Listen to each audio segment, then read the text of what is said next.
Hi. Hi. Hi, I'm Glenn. I'm Cheryl. And this is Couple vs. Cardboard. Unboxing. Yeah, unboxing of, what are we unboxing? Black Riders. Which is brand new, right? No. Okay, how old is it? Like a month, yeah, right? Something like that? Not very old. And so just because we enjoyed doing this last time and waiting a whole month was really sad to me. So sad. The concept of waiting one whole month was very sad to me. So we decided to go ahead and go back in the vault a whole month. And way back. We're going to go way back to look at Black Riders and talk through Black Riders and just talk through some of the amazing things. I know for us, for me, this is one of the most exciting expansions for this game so far. Absolutely. And we really do. I know we keep talking about the fact that we will do a full review. We haven't. We didn't have as much time over the weekend to play games, really in general. And then for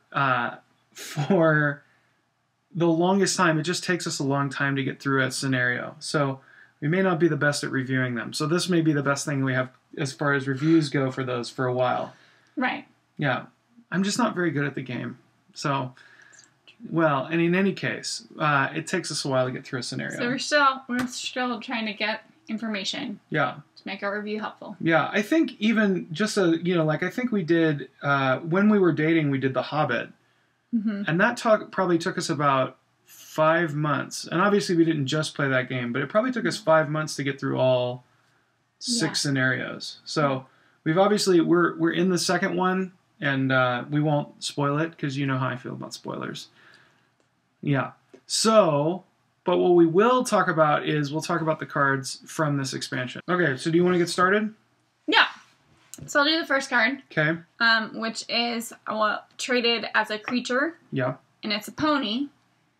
So it's Bill the Pony. Oh, which, yeah. how great is that? Yeah. He has 2 resources. He has 1 quest point, 1 attack, and no defense. And he has 2 hit points. So he's a creature and a pony. And it says that you lower the cost to play Bill the Pony by 2 if you control Sam Gamgee.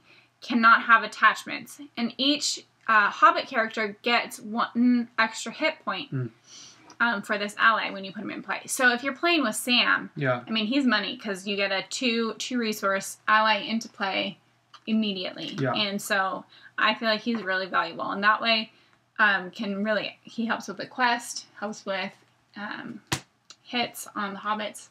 He's good. Yeah, I think I'll talk about him a little bit more when we talk about Hobbit Cloaks. But I like that. I think he also fits with the Boots of Erebor work with Hobbits. So I think the idea of Hobbits in general typically having not very many hit points, so it's really good when you can put a few hit points on them, would work in a tactics deck, or even just, we'll talk about some of the different things that the Hobbits have going for them as we talk about them a little bit more. But really great card, really fun, and also just great as a chump blocker, or just for putting it into play really cheaply. So especially for these scenarios, which end up having some really powerful enemies. Yeah. Great. Awesome. So the next one, speaking of chump blockers, is chump blocker number 1 for the Hobbits, is Barlennan Butterbur. So Barlennan Butterbur, he is 2 resources, 1 willpower, 0 attack, 1 defense, and 3 hit points. He is traded Bree. If you control a hero that has the Hobbit trait, damage from undefended attacks, you may undefended attacks against you may be assigned to Barlennan Butterbur. So fantastic. Yeah. I love this card. This card is probably one of my favorites from this whole stack, from this whole expansion. Because, and what I will say is, I may end up saying that about just about every card, but I love this card because I think it's really thematic, but also because I think with the Hobbits, like we mentioned just a second ago, the Hobbits have this very difficult time doing just about anything. They don't themselves typically attack very well, they don't defend very well, they don't do much of anything except try and get out of harm's way very well. And so I think Barlennan Butterbur is so fantastic because it gives you the option to commit to things, even commit him to things, and still be able to kind of take an attack and really, and just get slaughtered, which is fantastic. So, as far as every deck that I've built so far with lore, as long as it's had, as long as it's kind of been specific to hobbits, I've thrown 3 copies of in there without a doubt. Yeah. Well, I think, too, he's great for that unexpected, tragedy that happens where you're like, okay, I'm going to run for it, and then some horrible when revealed card comes out, and you're like, I have no idea how I'm going to manage this. He's so great for that because you're like, oh, this is how I'm going to manage it. Yeah. Even though everyone is quested, I'm going to take out Barlennan. Yeah, absolutely. Yeah, great. Okay, so what's next? So the next one is Farmer Maggot. Fun. Okay. He's Hobbit traded. Yeah. And he is Tactics. Okay. So he's got 3 resource costs. Yes. 1 quest point, 2 attack, 0 defense, 2 hit points. And his deal is that he has a response. And his response is that after Farmer Maggot enters play, you deal 1 damage to an enemy engaged with you, or you deal 2 damage instead if that enemy's engagement cost is higher than your threat. Yeah. So he is really great when you can get him into play to deal some damage on enemies you've got going, and then still to be able to use him. Yeah. He has a decent attack. Yeah. And he still can be used for quests, so he's solid. But he's 3 resources, which for me has been really difficult to get him into play, particularly when I have an enemy I'm engaged with, to make him really shine. Right. Which I think he could really shine. Yeah. But I just think I haven't been able to use him to his best abilities. Yeah, I think I really like the idea of being able to put 2 damage on if you're engaging somebody with a higher engagement cost. Mm-hmm. Because I think a lot of what you see, and we'll see with the hobbits in general, is, if you're going for somebody who's more powerful than you, you get a boon for that. Right. But I think the 3 cost is just very difficult. Obviously, in a Hobbit deck, it's a tactics resource, so it's a little bit more difficult to get into play. So that you have to kind of play with how you're going to get that many resources for something like that. I like him in a very general sense, but I agree that in the times that I've tried to play with him, he's a little bit more difficult to actually get into play. But again, in a direct damage deck, or a deck that has a lot more direct damage, like Sudden Strike, or the Throwing Stones one, or something like that. I think those could be some really fun, interesting combos as far as that goes. Or even just one of those turns where if you play Hobbit Sense, and then the next turn you have a bunch of people engaged with you, doing something like that as well. So, because he's almost guaranteed 2 direct damage. So, that's all I have to say about that. Okay, well, what's the next card? All right. Halfling Determination. It is 1 resource. Choose a Hobbit character. That character gets +2 willpower, +2 attack, and +2 defense until the end of the phase. So awesome. Yeah. This card is awesome, I think, for obvious reasons, because you get a boon to basically everything. Right. So it's great for combat. It's great for defending in combat. And I think those things are fantastic. The other thing that it's really good for is it's good for questing or other things that require willpower, which will relieve Nameless as far as the Black Riders is concerned. But there are some other things where you need willpower. So I think it's really fantastic as far as that goes as well. The other thing that I really like about it, as someone who typically plays Tactics, is there's almost nothing in Tactics that gives you willpower. So one of the biggest problems, of course, with Tactics is that just doing things on your own is very difficult. That was something noted about the core set, is it's very difficult to play with the solo Tactics, the Monosphere Tactics deck alone, because there's just no willpower in that whole deck. So I think that as far as this card is concerned, it's fantastic for that reason too. And I think is also really thematic with the Hobbits as well. So yeah. And I end up playing with it a ton. Yes. It's only 1 resource. you get it in with, you know, basically you have it in your hand. You can basically put it in one turn whenever you feel like it, because you're going to have one resource. And I've used them mostly for questing, because you just, I mean, some of these things you want to power through because it's hard stuff. Yeah, for sure.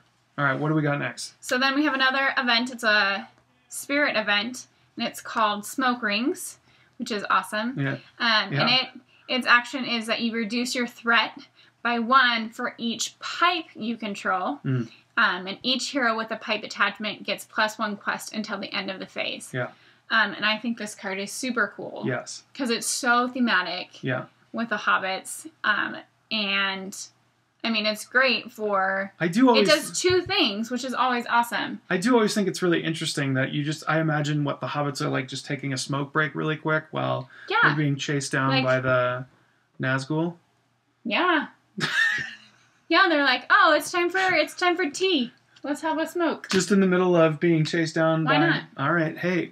Well, I mean, they're hobbits. That's not usually how I run from evil. Well, you're not a hobbit. That's true. I also don't usually run from evil. I hang out with it. You don't. No, Get I out don't. of here. No, I'm just kidding. So, what do you think about this card? I mean, obviously it's great. I hopefully it means there are more pipes coming. Right. So just the pipe trade in general is a really fun idea that maybe we'll get Aragorn's pipe, maybe Gandalf's pipe will show up. I think that's really cool. The other thing about it that I think is also pretty awesome is that it is a I think, doesn't it reduces your threat, which is great, and then also gives you a bonus to your spirit. So right. I mean, it's great. It's a combo. It's like a built-in combo for anything like that. We'll see how it works with the actual Hobbit pipe, the only current pipe that I'm aware of. It actually makes me nervous that maybe there is another pipe out there that I'm not thinking about. But not that we have. I don't think so. And we have everything, don't we? Yeah. But I just mean, I'm trying to think. I can't think of another pipe. Okay. So, so I think it's great, and I love it. I want to marry it. You're already married. Oh, okay, good. So the next card we have is Take No Notice. So it's 3 resources, it's an event, lower the cost to play Take No Notice by 1 for each Hobbit or Ranger you control. And then its action is add 5 to each enemy's engagement cost until the end of the round. What do you think? Have you played with this one yet? I haven't. Okay. I haven't really played with it. Okay. So, it's okay. I know it's okay. I mean, it's interesting because you have you're lowering the cost. Wait, what is it? Yes. You're lowering the cost to play it, right? Yes. So basically you end up being able to put it in almost for free. Yeah, very cheaply usually. Yeah, or nothing. And then you're adding to... I mean, it's obviously a great Hobbit card. Yes. Because of kind of the Hobbits' deal is that they're they're the best underdogs ever. Yeah. Yeah, absolutely. So it definitely fits with this set in being able to... trying to come in under the engagement cost of your enemies and taking on someone who's bigger than you. Right. So yeah, absolutely fantastic as far as that goes. I also think it works really well with Aragorn. So if you're planning on playing with anybody, it encourages you to play thematically in Black Riders, which I think is cool. The other thing that I really like about this card is, and we talked about it a little bit with Blood of Gondor, or kind of with that in general, that in Blood of Gondor and in Against the Shadow, there's been a lot of stuff for Ranger stuff, and I think could fit theoretically really good with some of the traps or things like Ranger Bow. Ranger Bow lets you engage or shoot at somebody in the staging area. In addition to that, if that's going to be kind of a thing that that the Rangers have going in general, is being able to kind of do... So you have... what I was going to say is you have things like the U-Bow, which lets you fire at somebody who's in the center, or the other card, it's the Tactics card, with Legolas on it, and it's like hands upon the bow. So really being able to kind of focus on engaging and shooting at things in the staging area. So giving you a boon to be able to do some of that. So I think that's really awesome. Yeah. Yeah. Cool. Yeah. The next thing we got is, I don't know what this sphere is called, actually. The Ringbearer Sphere. The Ringbearer Sphere. Yes. Because I was going to say Hobbit, and I was like, that's not, it's not. It's a trait. No, but in the Hobbit, you have the Hobbit Sphere. The Baggin Sphere. The Baggin Sphere. Yes. There you go. Yes. Okay, so this is the Ringbearer Sphere. Yeah. So you just use Frodo, his resources for it, basically. Yes. And it's 2 cost, and it is an event that lets each hero you control gets +1 quest until the end of the round, and you draw 1 card for each Hobbit hero you control. Yeah. So it ends up working really well because you don't use a ton of Frodo's resources because you just don't have that many Ringbearer Spheres. So, totally. And it gives you like a ton of quest points, usually like 3, usually 3 or 4 potentially quest points, which is huge. And you get more cards, so that's always great. So I think it's good. Yeah, I love helpful. it. I think you named it exactly. I think, ton of quest points. And also, I don't know how other people are using the Ringbearer, using Frodo as much, but I think we tend to be pretty cautious with how we use him. Yeah. And so I think because of that, this is a really good way to use resources that you may be using very sparsely or cautiously as it is. Yeah, for sure. So yeah, I think it's a pretty awesome card. And in fact, I think the one thing that I don't love about it is I wish that it came with 6 as opposed to 3. Like I wish I could throw it into both decks as opposed to just mine. Yeah, just throw it into in your case just your deck. Yeah. Yeah. Right now. Right now it's just in your deck. Yeah, for sure. So yeah, for sure. Love it. Next up is Hobbit Cloak. 1 resource. It's an item attachment card. Attached to a Hobbit hero. Limit 1 per hero. Attached hero gets +2 while defending against an attack made by an enemy with an engagement cost higher than your threat. So you use this one a lot. How are you liking it? Yeah, when I get it, some of these cards, I feel like they never end up in my hand. I don't know why, but card draw. There's no card draw in this game. That's why. Oh, is that why? Yeah. So I think that, I mean, it works well for some out of defense. I think. Yeah. I end up not using my hobbits as much for defense. Yeah. And so that's always an interesting thing. But when I need to use it, then I'm really glad I have it. Yes. It's not hard to get in, one cost. So, it's pretty, when you're like, okay, I have some extra resources, what can I do with it? That's a great one to throw in there so that you kind of protect. So you don't have something like a menial or a tiny little guy killing off one of your heroes. Yeah, for sure. For sure. May or may not have happened to you. Yeah, well, yeah. We'll talk about that when we get there. We lost one of our guys, and it's sad. No, but that was... I was going to say, but that happened because we were already Mary, exhausted. Remember? Oh, no. Remember when you had that pesky little...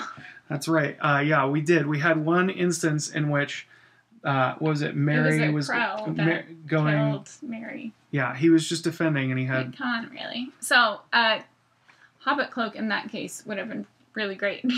Yeah. Got taken out by an evil crow. It was so stupid. I loved it, but it was stupid.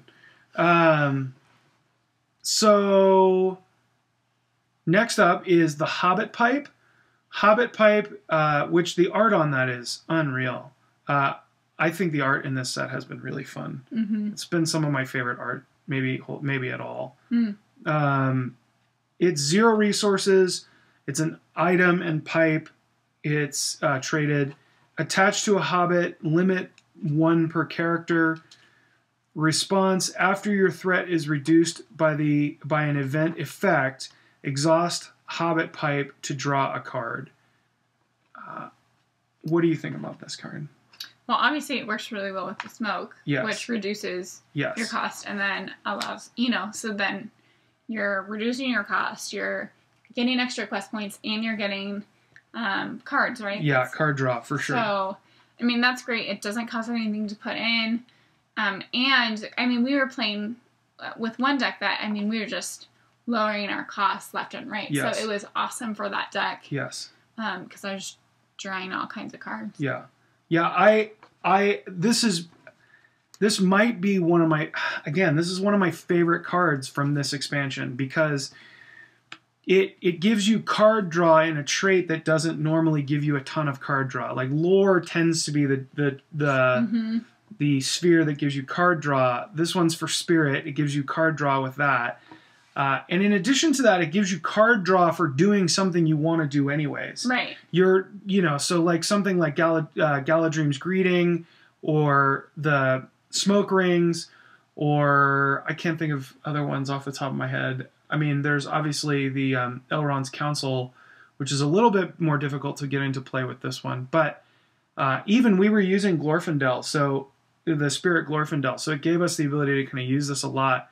So this has been one of my favorite cards from this set because it's like an auto combo. Like, right. If you can get it into play, which often I found myself mulliganing for this card. So if you can get it into play, it's an auto combo because you just need to then do something you really... It's okay. I saw you fighting it. I was like, come on. No, I know. You were doing... I saw you fighting it for probably about a minute. The thing that I like is it's just an automatic combo. I mean, It's made to work with other cards, so I think it's fantastic. Yeah, I like it a lot. Yeah. All right, next up we have the Dagger of Westernese. Yeah. Yeah, so it's tactics, costs 1 resource. It's traded as an artifact, item, and weapon. Yep. So you attach to a hero, and it's restricted.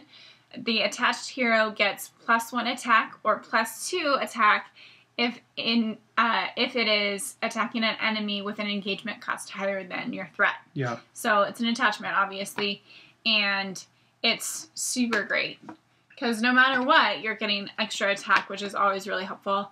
I like to play it with Aragorn because he can with the leadership Aragorn is actually what I've been playing it with a lot because he can ready after he quests. So you have him questing and like super powerful attack. Yeah. It's awesome. Yeah. And also works with Mary because Mary's ability to, which we'll talk about in just a second. The other thing, you've been using it with Unseen Strike. Yeah. Which is really fantastic for the Hobbits because, I mean, Unseen Strike itself seems like it was made for the Hobbits ahead of time. Right. Yeah. And again, I mean, you just see card after card that highlights Hobbits, taking on more than one would expect of them, which is brilliant because that is such a strong theme in the story. Yeah. Yeah. Cool. Next is Elfstone. So it's a lore attachment, artifact, item, attached to the active location.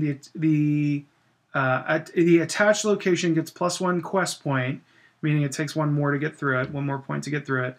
Response: after attached location leaves play as an explored location, the first player puts 1 ally into play from his hand. What do you think?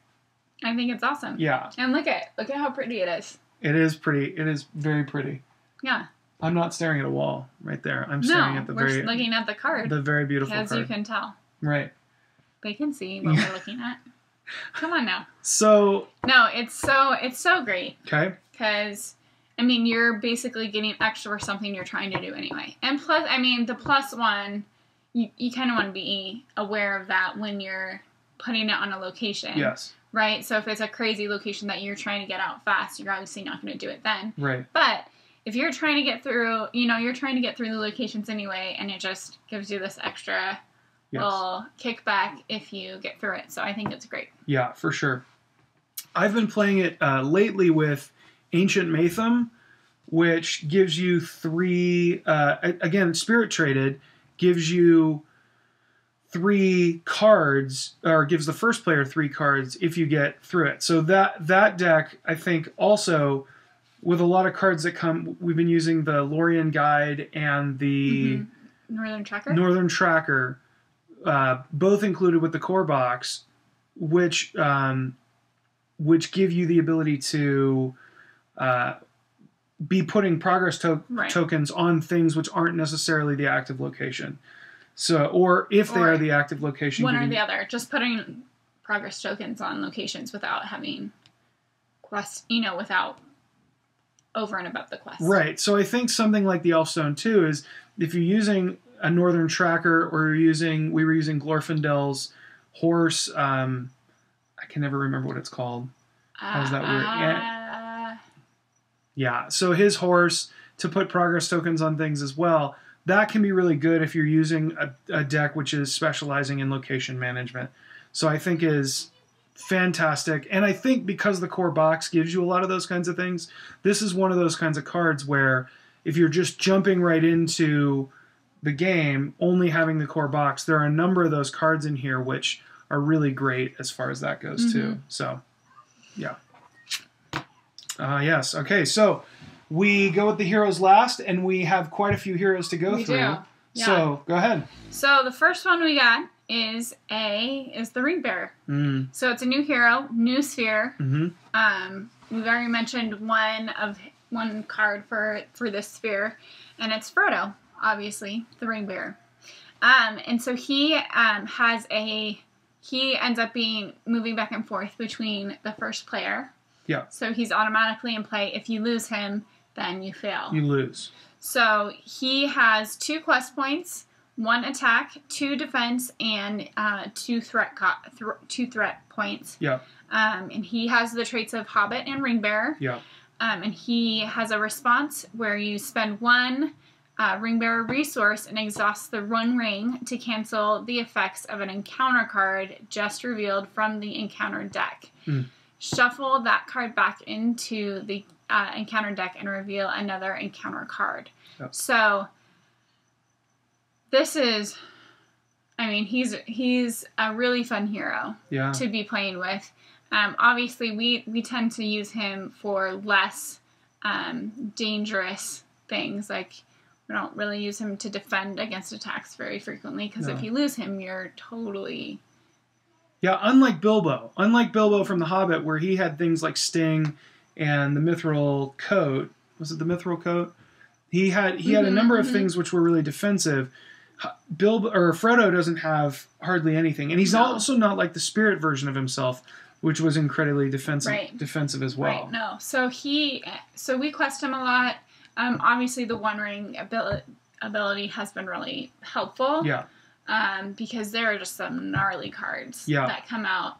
But we do try and use that pretty sparsely, because there's some other stuff that makes you want to keep that One Ring around. Yeah, and the card right after it can be just as gross. Yeah, it's totally true. So, like that. The other thing that I really like is I like that the One Ring and the ability of this goes onto the Ringbearer as opposed to goes onto Frodo.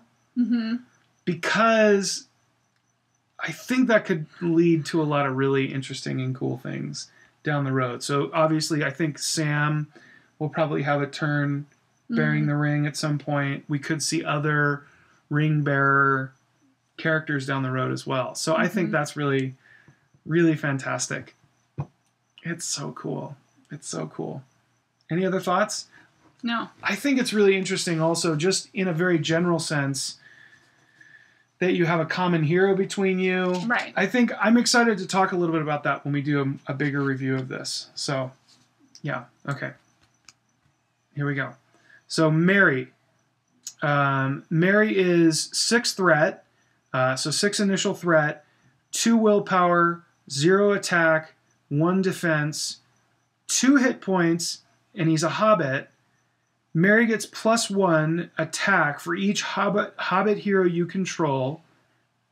And his response is, after Mary participates in an attack that destroys an enemy.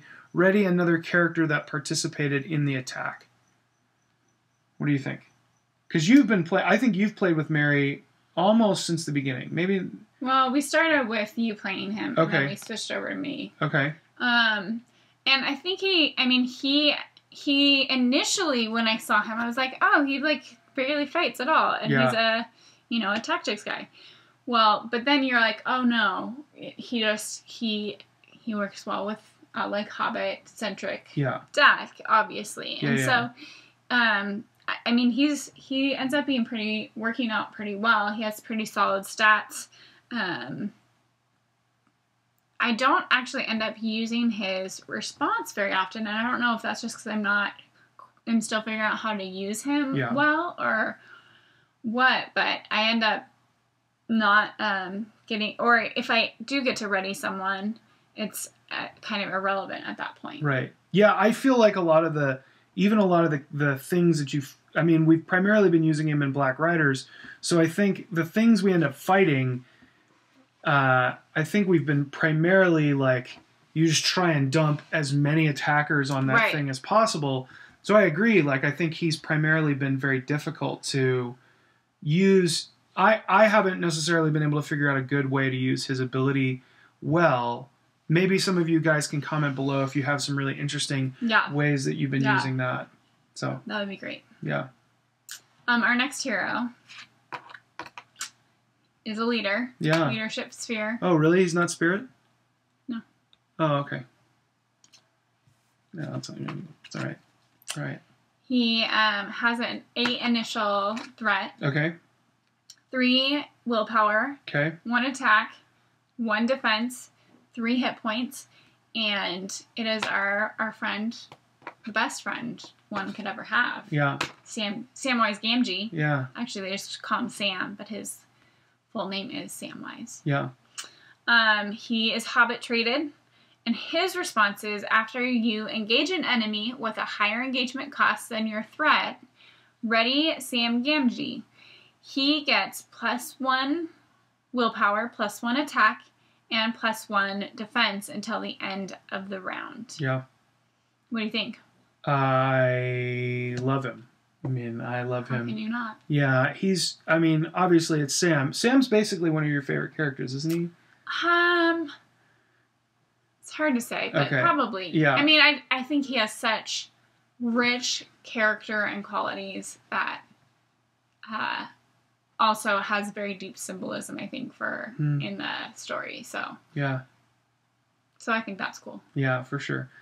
Obviously, I think Sam is fantastic. I think he's got that, like, I'm going to stand up for Mr. Frodo attitude reflected in his ability. 3 willpower is awesome. Not only just because he's 3 willpower, but, 3 willpower in leadership is really good. Leadership has, a fair amount of willpower, but I think is really great as far as that goes. Also, he's 3 hit points, which is probably the most that the Hobbits get total, like anywhere. Fatty has similar, but so I think that's fantastic as well. I just think he's a really fantastic and really solid character. Yeah. And I think, truthfully, I miss part of his response when I've been playing with him. So I'm excited to play more now that I remember that he can ready when you engage someone who's higher engagement cost, because you do that a ton. Yes. And so I think that's going to help us a lot.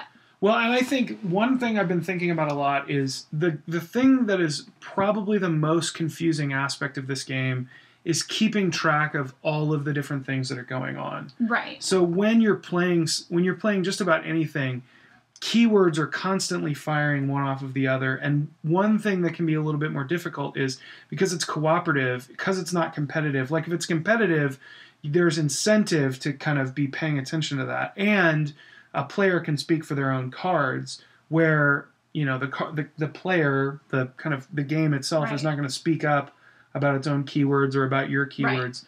So there are so many passive abilities, I think, especially with the Hobbits. I totally get that. So, and we'll see that with I think Mary, who's next. Is it Yeah. Or sorry, Pippin. So Pippin, who's next? Pippin is 6 initial threat. He's 2 willpower, 1 attack, 1 defense, 2 hit points. He's a hobbit. And wait, he's a hobbit? Yeah, I know. Shocking. Have you read the books? Do you know about Yeah, I've read them. J.R.R. Tolkien? Wait, who's that? Yeah. So he's a hobbit. Each enemy in play gets +1 engagement cost for each hobbit hero you control. So great. And then after you engage an enemy with a higher cost than your threat, draw a card. I think Pippin is so great. I think I've played with Pippin since the beginning. I don't think I've... Yeah, I haven't played with him. Okay, so he is fantastic no matter what deck you're building. His engagement ability gives you a bonus if you're playing with Merry. His engagement bonus gives you is a boon if you're playing with Samwise. He's all the cards that we've talked about so far that have to do with engaging. He's a bonus as far as that goes. So he's fantastic as far as that goes. In addition, he gives you a card every time you engage somebody with a higher threat. So, and card draw being what it is in this game, it's like, yeah. If you're playing with a deck, like a lore deck that has a lot of card draw, it's a bonus in that. If you're playing with a deck that has very little card draw, it's still a bonus in that. So there's no situation in which he's not really helping you out as far as that goes. The only bummer, I guess, in some sense, is the fact that his stats aren't incredible. You know, he's fairly weak as far as that goes. I told you, I mean, Cheryl mentioned a second ago, he got taken out. We played one time, and he was killed by a crow. I thought that was Merry. Was it? I'm pretty sure it was Pippin. No, Maybe. I'm pretty sure Pippin was taken out by the crow because he was, I mean, he just sat there and he defended, and it was shadow effect that that was hurt him even worse because the ring was exhausted. So he is really great as far as that goes, except for the fact that his stats aren't incredible. But for a hobbit, they're not awful. No, and the other thing about it is there's cards like Fast Hitch, which I think it came in the Shadows of Mirkwood. So the Fast Hitch is basically just an unexpected courage for hobbits. Right. So that's a really fantastic thing where despite the fact that he's not incredible, he can be not incredible multiple times on a turn. So, I mean, at least what he's giving you is that he's showing up and he's eager and willing multiple times on your turn. So that's not anything to sneeze at in this game. So she sneezed at it. Okay, last guy. Last one is Fatty. Fatty Bulger. He's the spirit hobbit. Yeah. And he's 7 initial cost, 1 willpower, 1 attack, 2 defense, and 3 hit points. His action is you can exhaust Fatty Bulger to choose an enemy in the staging area and raise your threat by that enemy's threat until the end of the phase that enemy does not contribute its threat limit once per round. Tell me about Fatty. I love Fatty. I don't think you like him. I do. I love him so much. He has one of the coolest abilities that is out there in this set for sure. But then in general, his ability is just so good. It is sometimes a little bit harder to use, but I think that he is so great, especially in Black Riders. I don't think it's going to be any spoiler to know that you're going to be fighting Nazgul. And it's probably also not going to be much of a spoiler to say that they are going to have a high threat cost. They're powerful. So they're going to have a high threat cost if they're in the staging area. Obviously, the hobbits themselves are not very... they don't attack very well. They don't defend very well. Sometimes they quest okay. So they don't attack. They don't do very well in combat. So I think it's also not going to be shocking that you don't typically want to engage them like you normally might with enemies to kind of pull the threat off of you. So what Fatty really brings to the table, which I adore, is that he is the ability to negate somebody in the staging area. So he's like Radagast Cunning in a Hobbit form. So I love Fatty. I love Fatty. And I think his ability worked numerous times for us. Oh, I think it totally helped us. Yeah. So I think he is the major he is a major player as far as this goes. What? But not for us anymore. Well, that's true. So we did, and we posted about this on our blog, so you can go back and read that if you're interested in that. But one of the actual things that I love about this game is one of the things that makes me saddest is that we lost Fatty. So Fatty died as far as our campaign mode was concerned. So we look at him, we remember him with great fondness because he is also no longer with us. It's gone forever. So what do you think about Fatty? What are some of your, do you have thoughts about him? No, I think he totally saved us. Yeah. I think he was a key part in us making it through the adventures that we made through. The first one. The first one. Yes. So, I mean, I think he was critical in that. Obviously, he's a little bit tricky with a secrecy deck. Yes. Because you're pumping up your threat. Or even really anything as far as... Right, because you have to deal with threat management. Yes, because obviously a lot of the Hobbit cards are really geared towards having a lower engagement, a lower threat, for the player. So it is definitely more difficult. Right. But I think aside from that, I mean, obviously that's just something to manage with him. He's so great. So helpful. Yeah.